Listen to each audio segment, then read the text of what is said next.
Welcome back to 22 Savage TV. Smash the like button, hit the subscribe. I appreciate all your support. So this is actually going to be a new series that I'm going to do. Basically from now until the end of the fantasy football season, where I will recap the previous week and then give a brief preview of the current week. And I wanted to do this because I want to add more content to the channel as opposed to just doing the weekly Waiver Wednesday videos, which I am still going to do, by the way. And you guys should definitely check those out. I give you the top waiver wire options each and every week. And on at least some of my videos, I know I've hit. The last one I did, I mentioned Randall Cobb, and if you got Randall Cobb and you started Randall Cobb, I'm pretty sure you're not upset by that. So again, you want to check out the weekly Waiver Wednesday videos. But in addition to that, I'm going to start doing a weekly review or recap, and then, just give a brief preview into the current week. So let's just go ahead and get into it here. And another reason why I'm doing this is also because I really want to grow this channel.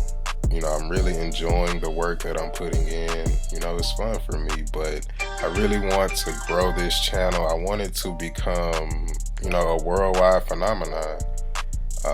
And I actually think that's going to happen. One of my favorite athletes,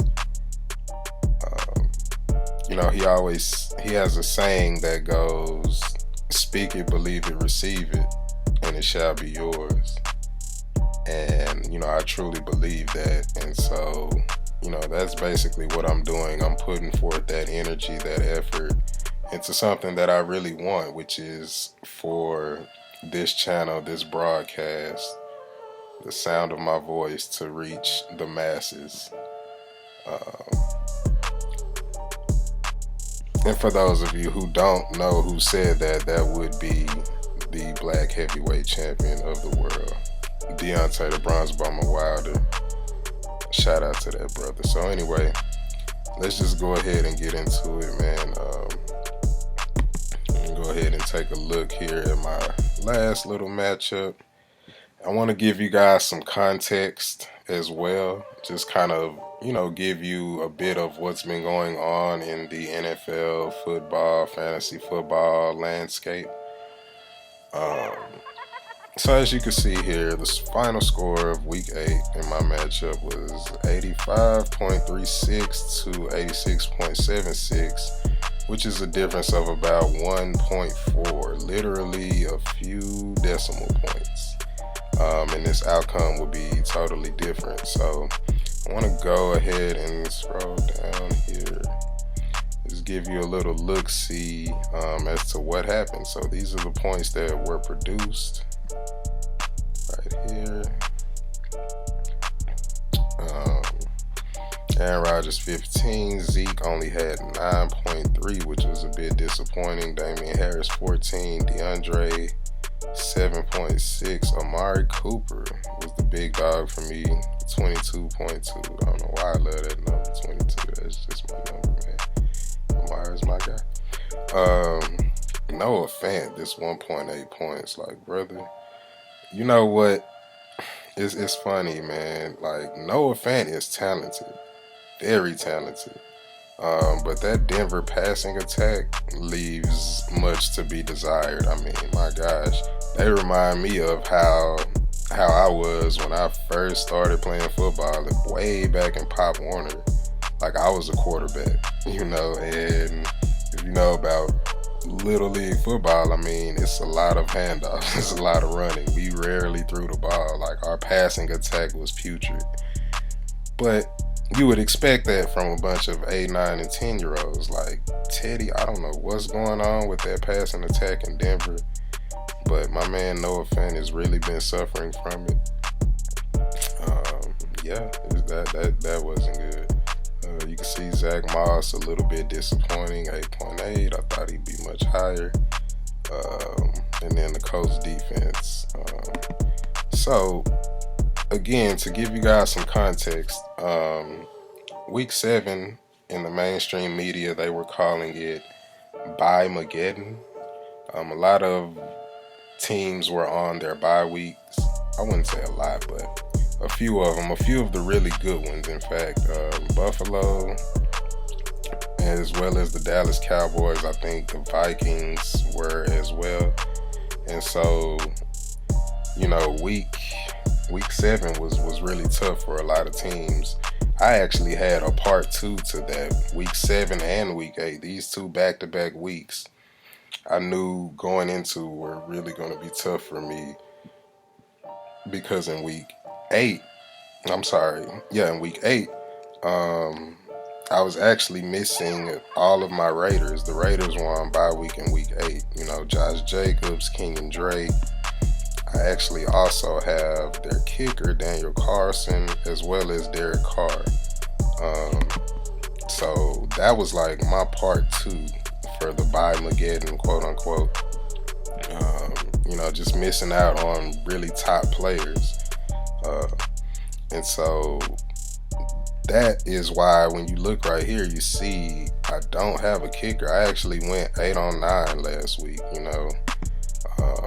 for a couple reasons. Also because, I am extremely confident in my team. Like in week 1, I had a bunch of fugazi stuff happen, and I still came out with the win. Like Aaron Rodgers scored 1 point week 1. And yet I still came out with the win. So obviously I'm not going to be lacking any confidence thinking that I could win without a kicker if I won in week 1 with Aaron Rodgers only scoring 1 freaking fantasy point. So, but that isn't really why I didn't have a kicker. The main reason is because my roster is just too deep. Like, we can only have 19 players on the roster, I think. And because of injuries, I was able to stash a few players on the IR down here, but now a couple of those players are starting to get healthy. So I actually had to, if you watch my previous video, you would see that I was, I'm always very hesitant to release any of my draft picks. They're like my children, almost, in a sense. Like, I really value my draft picks because I put a lot of time into the whole draft process before we even start the fantasy football season. So obviously, it was really hard for me to part ways. But if you have paid attention to my roster, you would notice Nelson Aguilar as well as Evan Ingram, the tight end from the Giants. I had to let both of them go. Because along the way, I've picked up guys such as, the Cardinals defense, top 5 so far in fantasy football. Jared Cook, Jarvis Landry, again, Derek Carr. And so because of that, like I said, I was able to stash some guys on IR, but then when they got healthy, I knew some cuts were going to have to be made. So, and even with those cuts, this is what I was getting to. Like, even with those cuts, I still did not have an available roster spot for a kicker. I could have released Derek Carr. He was on a bye, but I tend to value the notion of having a second quarterback, even though this isn't a 2-quarterback league. You can only start 1. But, as we saw, Jameis Winston went down. Dak Prescott. I mean, this is a rough game, so I just expect at some point, somebody's going to get hurt. It's good to have to go at least 2 deep at every position except for kicker. I mean, some guys do have multiple kickers, but I honestly just don't have the room on my roster. Russell Gage, I guess I could have let him go. I thought he would actually, this was probably the biggest disappointment of the entire week, to be honest, because if you guys have been keeping up with the news, Calvin Ridley is taking a mental health break from football and all of this.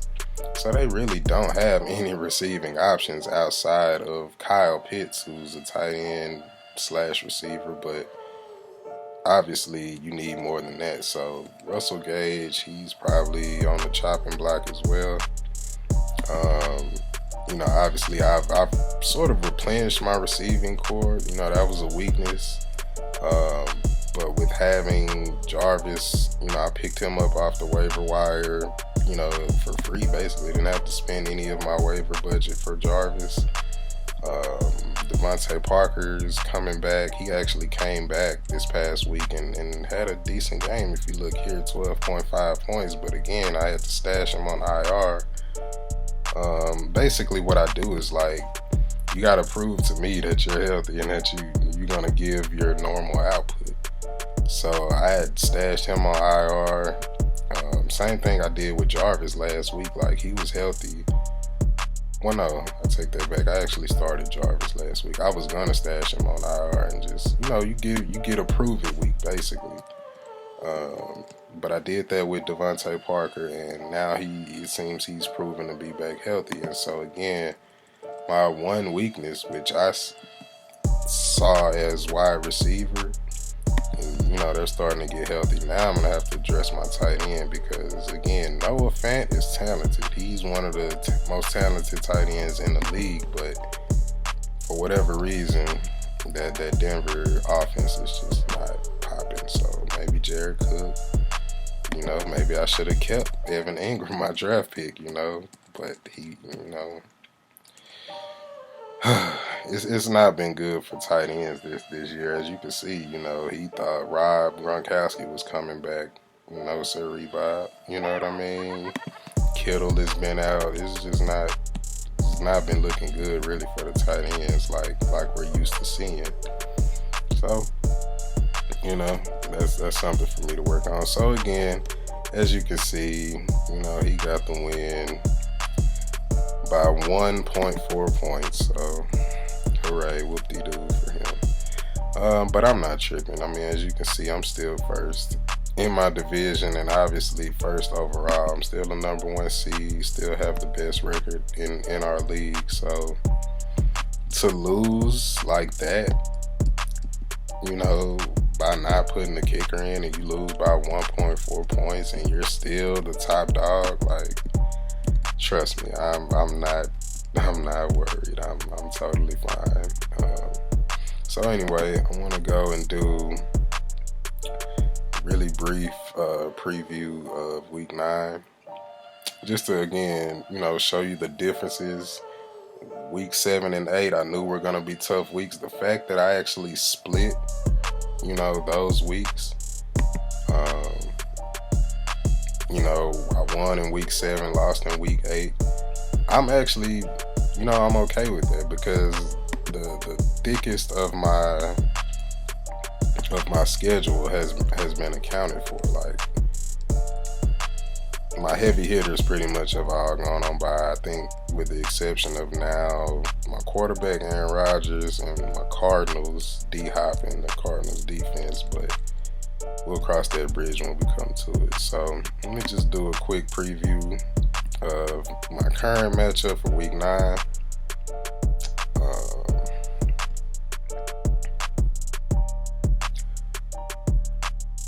My opponent is record-wise not very good, but I just want to say for the record, I don't take him lightly. When I look at his roster, you'll be able to understand why. He has Darrell Henderson, who's been balling for the Rams. Bobby Trees has been balling. He started off slow, but now they're really trying to get him involved. And then Tyreek Hill. This is the one that scares me because last year when I played, against Tyreek, remember that was a game that he went off, man. He straight torched the Buccaneers. I think he had 3 touchdowns in the first half, and he had 51 fantasy points that week, and that was the highest I think I've ever seen in fantasy football, ever. Tyreek just does what he does, But on the flip side, when I look at it, I look at the opposition that they're facing, Tennessee, their defense is no pushover. And then Tyreek going against Green Bay. I mean, their defense, they played much better this season than they have in years. Like last year, I would be so worried. Their secondary was not very good, but I think they'll be much better this time around. And then Tannehill, oh my God. MWB, if there ever was one. This is the most MWB person I've ever met in my life. I have not met him, but you get the point. So anyway, definitely not sleeping on my op this week. But as you can see over here, I get Josh Jacobs back. I get my kicker back. I can actually move Damian Harris back down the flex. I mean, he's been balling. And then you can just kind of see, you know, who they think has the advantage. They think obviously my team would have the advantage. I would have the better team. He actually is going to get an increase whenever he replaces Antonio Gibson because the football team is on a bye this week. So this 94 projection here is going to increase. And you see I have the 111 projection. So we'll see how it shakes out, but I'm definitely not sleeping on this guy. Don't let the record fool you. And a lot of times these things start to even out. It starts to get really, really close towards the end of the year. So I'm definitely not taking anything for granted. Again, I'm 6-2, looking to get back to my winning ways. And, you know, we'll see. We'll see how it goes. So that's going to be it for this video. Again, smash the like button. Hit the subscribe. Please share this on all your social media. Don't forget to check us out tomorrow for Waiver Wednesdays for week 9. And I'll catch y'all on the next one.